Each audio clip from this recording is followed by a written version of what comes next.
Assalamualaikum warahmatullahi wabarakatuh. Selamat malam, salam sejahtera untuk kita semuanya. Jadi ini acara siapapun boleh datang, semua agama boleh datang, nggak pakai baju juga boleh datang, sah-sah saja. Saya sebenarnya agak ragu tadi karena jam 5 atau 4 sore saya dikabari pindah tempat.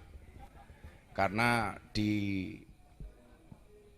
kafe kopi awal yang mau dipakai ternyata nggak dapat izin dari RT. Ini baru terjadi di Indonesia, orang nongkrong pakai obrolan dilarang sama RT. Padahal demo bakar-bakaran di Malioboro boleh. Kan RT ini pekok. Saya juga heran gitu loh. Maka saya jadi teringat. Coba kawan-kawan lihat sejarah. Nabi Musa perang sama Fir'aun itu menang apa kalah? Siapa bilang menang? Kenapa kalau menang kok lari? Kalah bro. Musa itu perang sama Fir'aun, kalah. Buktinya apa? Dia lari. Lari sampai ketemu pinggir pantai. Nah ini yang kemudian kawan-kawan perlu pahami. Begitu Nabi Musa dan Fir'aun berhadapan-hadapan, bedanya satu. Apa? Sekuat-kuatnya Fir'aun merasa dirinya Tuhan. Dan selemah-lemahnya Musa di dalam hatinya ada Tuhan. Dan pada akhirnya Anda tahu, orang yang di dalam hatinya ada Tuhan ternyata mampu mengalahkan seseorang yang merasa dirinya adalah Tuhan. Loh, ngono. Dan ternyata pertolongan Tuhan itu rata-rata last minute. Detik-detik akhir kemudian ada pertolongan. Lah tadi detik-detik akhir di Bento Cafe nggak boleh, akhirnya pindah ke Karni. Detik-detik akhir baru jam 4 sore. Karena pertolongan Tuhan itu nyata. Apapun agama kalian, pertolongan Tuhan itu nyata.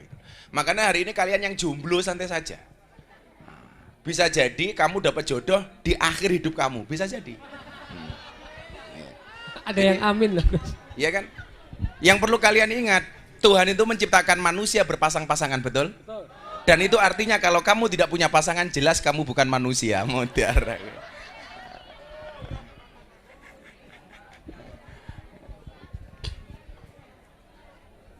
Maka belajar dari kisahnya Fir'aun dan Musa itu ya sorry. Yang perlu kemudian kamu pahami apa itu? Akan datang satu saat kamu akan dipertemukan dengan orang yang tepat, yang kedatangannya untuk menetap bukan karena nafsu sesaat. Wah. Bisa ngomong iya, mesti cah ngacengan nih.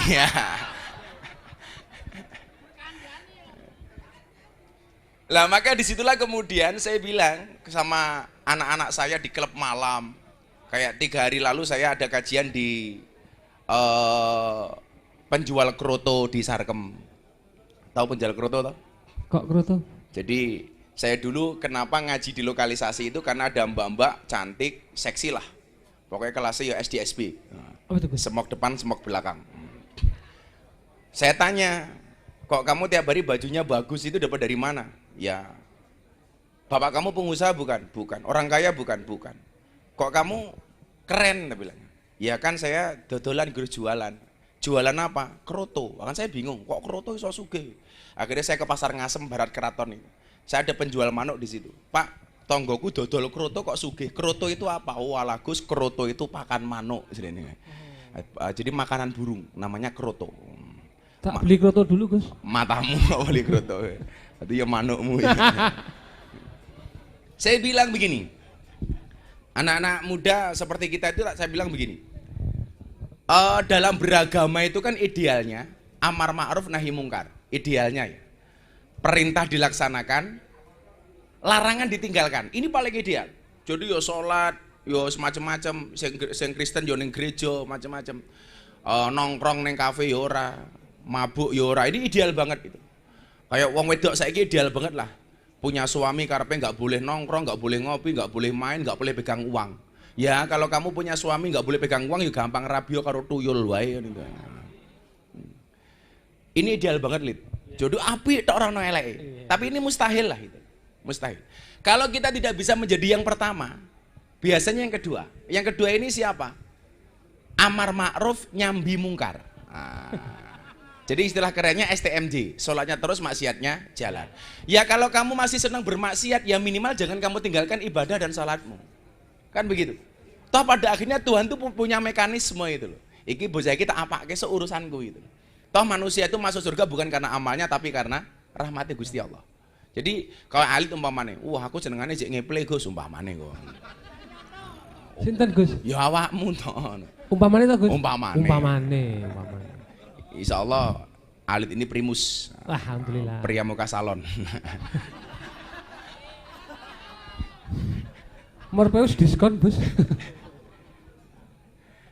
Ya kalau kita masih senang bermaksiat, minimal ada kebaikan yang tidak kita tinggalkan sama sekali. Maka kenapa kemudian mbak-mbak sarkem itu saya ajak sholat mereka manut. Bahkan saya punya cerita menarik yang besok mau saya angkat. Kebetulan cerita hidup saya di kafe, di klub malam itu akan diangkat menjadi layar lebar sebuah film. Judulnya Infinity. Dari teman-teman sutradara itu nawari saya judulnya Infinity. Infinite itu. Apa itu artinya? Kamu bisa bahasa Inggris gak sih? Bahasa Jepang, Korea Gus. Lambe mulit. Jadi ada cerita menarik begini, ada mbak-mbak PSK itu curhat, Gus, waktu yang lalu menjelang subuh saya dapat tamu, keren banget, dapat tamu, Gus, kok bisa Nduk atas doa Gus Miftah, matane aku gitu. Terus begitu saya masuk kamar, ya mohon maaf, mbak-mbak sarkem kan, saya mau bercinta dengan tamu saya. Begitu kita mulai buka baju lain sebagainya, adzan subuh datang. Jadi begitu mau bercinta dengan tamu, adzan subuh datang. Allahu Akbar, Allahu Akbar. Dan apa yang dia lakukan? Dia bilang sama tamunya begini, Om sorry ya pending dulu. Kenapa adzan subuh? Coba. Ketika ditanya sama tamunya, kenapa harus pending Mbak? Ya nggak enak Om, wong saya biasa pengajian sama Gus Miftah kok masa dengar adzan subuh kita bercinta? Kan nggak enak. Gitu. Akhirnya selesai adzan, drop tamunya. Tamunya bilang, Mbak nggak jadi saja. Kenapa? Saya juga jamaahnya Gus Miftah. Matane tapi. Jadi baik-baik mbaknya sama tamunya itu sama-sama jamaah saya dan drop. Denis Gus maksudnya. Ya. Denis bukan? Apanya? Sama bukan. Kalau Denis nggak mungkin bayar. Ninggal KTP. Artinya apa? Ternyata pengajian yang sama mbak-mbak di lokalisasi itu yang begitu minim mampu kemudian menumbuhkan rasa malu kepada Tuhannya. Maka saya katakan apa? Manusia itu kelihatan luar biasa itu bukan karena fisiknya. Toh fisik itu nggak lama. Maka kamu mbak-mbak yang cantik-cantik, kamu jangan sombong. Cantik itu nggak lama, nggak awet. Makanya mas-masnya kalau pengen punya istri awet gampang. Jangan nikah dengan yang cantik, nikahlah dengan yang jelek. Kenapa? Karena orang jelek insya Allah awet. Dari lahir sampai mati tetap jelek, gitu loh. Awet gitu. Tapi kalau kamu cantik gak lama, maka saya sering mengatakan apa? Cantiknya wajahmu hanya akan menemanimu sampai tanah, tapi cantiknya akhlakmu akan menemanimu sampai jannah. Wow. Saya Gus. Tak nge-tweet tadi Gus, apa Gus? Rano fotokopi. Nambah follower ya. Jadi ya, yang sering saya bilang gitu loh. Ayu mergo banyu wudu luwih sahdu tinimbang ayu mergo gincu. Wah. Ayo sing bengesan dilapi bengesin Des. Tapi cawe wedok iki aneh Walid. Gimana Gus? Cawe wedok iki lucu itu. Rambut sambungan. Betul. Alis sulapan. Apa sulaman. Irung ketok mancung mergo suntian. Untu merongos kawatan. Ketok dhuwur, kowe kok ngene ngopo Lid? Ono nyamuk Gus. Santai wae. Wong merongos iki insyaallah Lid. Ini. Wong merongos iki ra iso nyetir mobil. Mergo ra iso nglebokke gigi.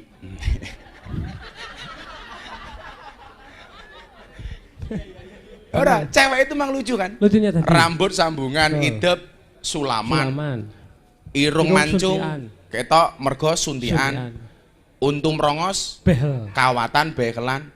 Ketok dhuwur mergo sandal jinjitan, kotang gede yo ganjelan. Ngono gaweane bengak-bengok wong lanang tukang ngapusi. Alah yu sing ngapusi iki raimu iki lho tak kandhani. Jadi yang sedikit itu ternyata mereka mampu itu loh, malu sama Tuhan ketika mau bercinta dengan tamunya. Maka saya sampaikan, manusia itu sempurna bukan karena fisiknya, tapi kenapa? Karena hatinya. Karena di dalam hatinya itu ada Tuhan. Maka dulu yang pernah saya sampaikan ke Deddy Corbuzier di Hitam Putih itu, waktu itu saya bilang apa? Mas Deddy, saya bilang, di Taman Mini itu dulu ada pameran batu akik, rame-ramenya bacan. Satu batu itu harganya berapa? Sampai 7 miliar. Karena di dalam batu itu ada Allah.